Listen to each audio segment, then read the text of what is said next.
Report coming to you today with a few things that just on breaking news, and I thought you might be interested in hearing about it.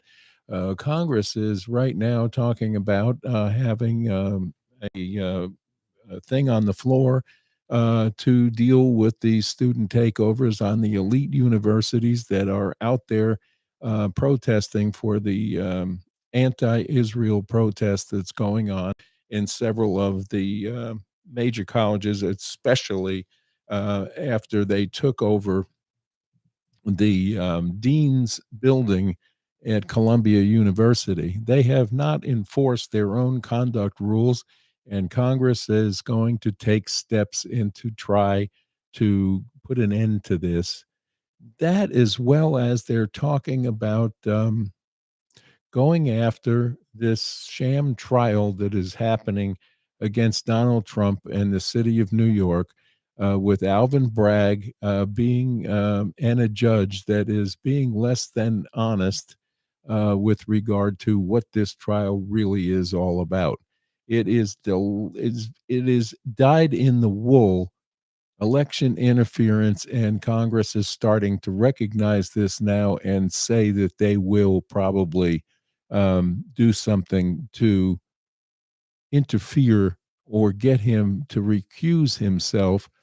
But I don't know how you fix what's going on with the jury that they have in there or anything else. Let's face it, folks. You know, Biden can go on the radio on Sirius with Howard Stern and make a jerk out of himself because it was obviously a scripted thing that they gave him. What happened to Howard Stern, as I said in our broadcast today on the Kaiser Report, is unbelievable. I mean, this guy was the shock jock that did crazy, crazy things on the radio on a daily basis. Well, he took some time off during COVID and hid out on Long Island and got woke. And then he comes in and interviews the president during an election year while Trump is tied up in court in New York and asked softball questions and then prompted him with the question and pulled the answer out of him. Like, do you remember when you played football? This is not the Howard Stern of the past by any stretch of the means. He acted like a has-been, and there he is. Um, do you remember when you were a lifeguard? Do you remember this? Do you remember that? He can't remember what he had for breakfast. Never mind. This is why he has to be prompted with a question to make the answer to. But going back to the New York trial, everyone is now beginning to see that this is really an out and out sham rather than anything of interest to anyone other than Alan Bragg and Letitia James and people of that nature that campaign for their positions basically on the fact that they were going to get Trump. How many more times do they have to say that out loud before people start to realize what's really going on? It's a shame that this happened. And it's a shame that he's tied up in New York and can't be on the campaign trail. And it's also a shame that if you look at Robert Kennedy Jr.'s involvement in this election, he has to fight to be on all 50 states. Thank God California is going to put him on the ballot now. However, he's been stymied and he has to go on these platforms to make his point. Mainstream media will not give him 1 minute of talk time on their legacy media stations. That is a travesty in itself. But the biggest travesty is that we have a president of the United States that refuses to give him Secret Service protection, and given his family's history of being assassinated, you would think that that would be something that Joe would have approved. But, unless unless he has to stay out of places where he can be eaten by cannibals, I guess, because why would you not give this man Secret Service protection to be out on this trail? I am not promoting to anyone one candidate over another, but I've got to say, if anybody is thinking about casting a vote for Joe Biden in any fashion, anytime, anywhere, they need to have their head examined because it's just not plausible. And then we have all the nonsense going on about, well, who's Trump going to pick as a vice president? Kristi Noem was up there in the top five. And look what she's done now. She's gone and killed a puppy. She's admitted this because somebody was going to use it against her if Trump picked her.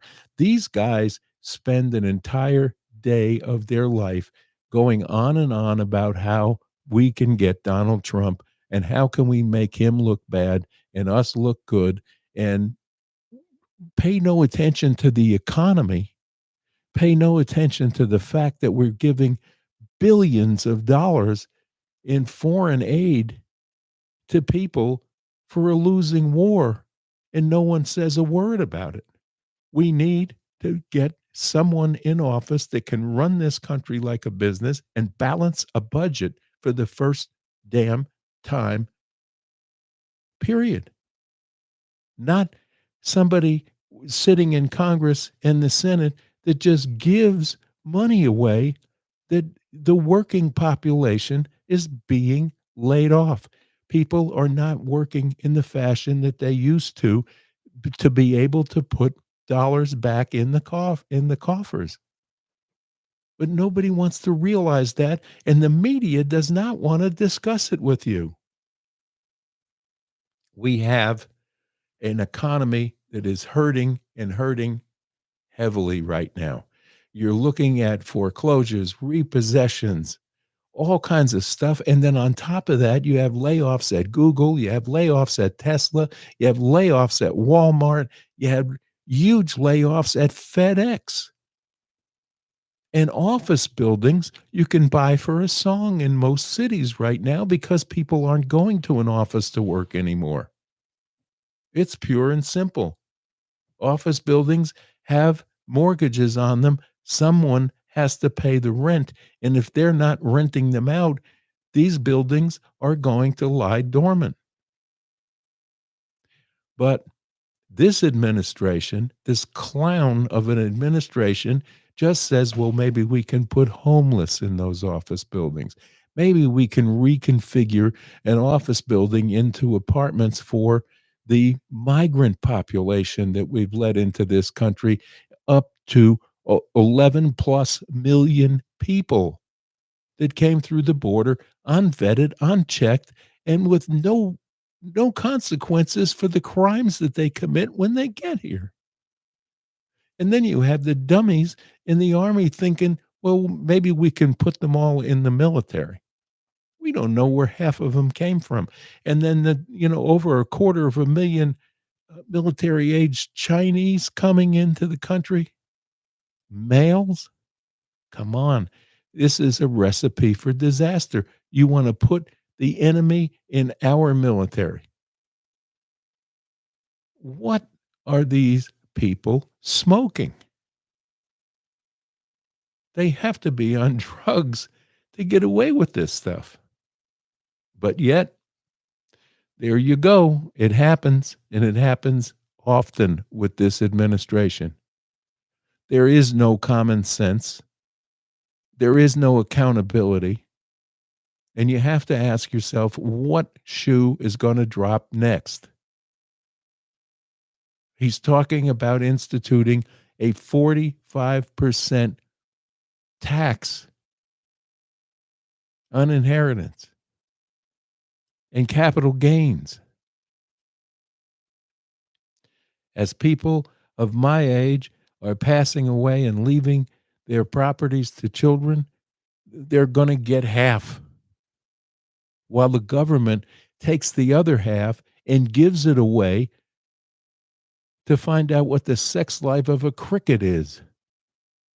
Or worse yet, give it into a war that's already lost. What in the heck are they thinking? The Democratic Party are the new elites. Howard Stern is an elite, bought and paid for by Joe Biden in this interview.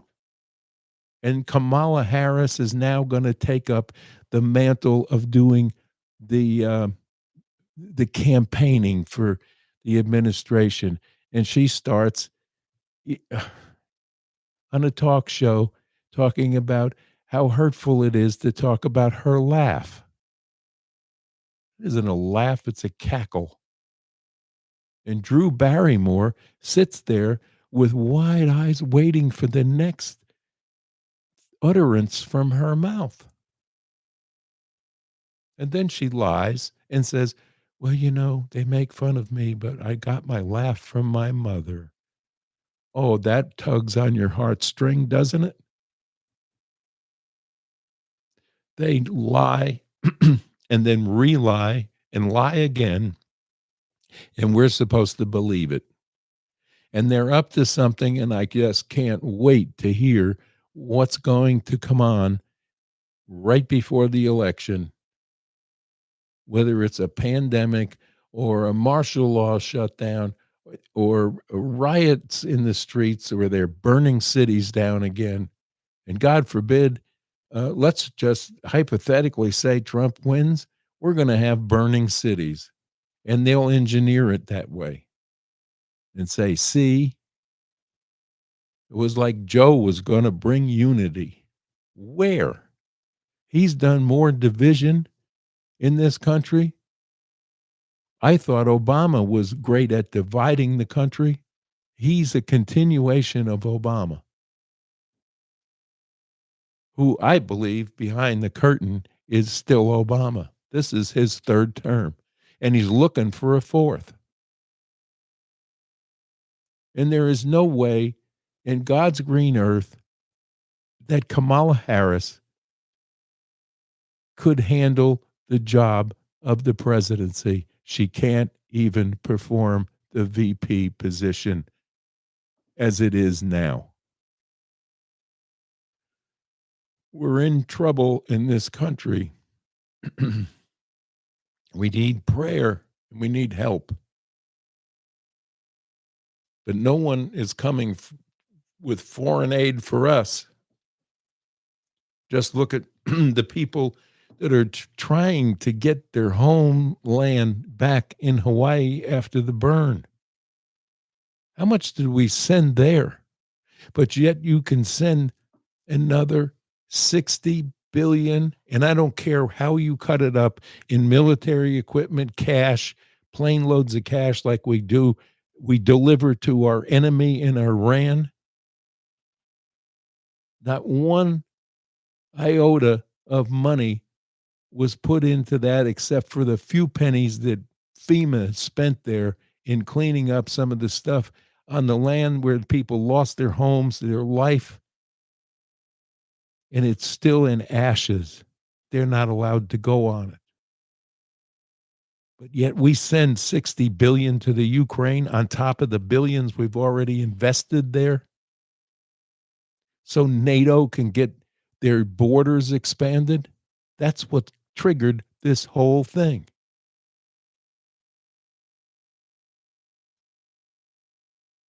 And somebody goes, a real journalist goes and interviews Putin, and he's maligned for it because he dared air the other side of the story. It's ridiculous what this government is getting away with, and we're sitting there watching it happen in real time, and yet this guy can still carry a 40% approval rating. Please, there's something wrong with either the polling reports or people are a whole lot dumber than I thought they were. And as far as these student sit-ins, this thing could be stopped today. But they don't have a reason to stop it because it makes good news for ABC, NBC, CBS, and CNBC. Those bad Israelis. They're our only ally in that region. I'm not saying we need to support them, but we need to stay out of it. And we need to educate these idiots that are out there with Palestinian flags about what the real problem is there, and that is Hamas. And the Palestinian people put them in, whether or not their elections were rigged or not, I don't know. But Hezbollah and Hamas are the problem. And these kids that are out there with these flags have no idea what they're talking about. They're ill-educated idiots running around with scarves and their face covered. If you have to cover your face, you know you're doing wrong. Enough. But anyway, I wanted to let you know that Congress is finally going to get off their duffs and maybe do something about the problem at the universities and the problem with the fake trial in New York against the candidate that is trying to run for presidency. And they should be doing debates, and he should be out campaigning, not locked in a courtroom, not allowed to go to his own son's graduation. That is election interference at its best, and someone needs to be held accountable for it. And that said, that's enough for today. And we're going to probably get out of here and let you go. Anyway, remember, tune into the Kaiser Report. And if you haven't subscribed, please do. We'd love to have you here as part of the channel. And thank you for tuning in to this live stream. Bye-bye now.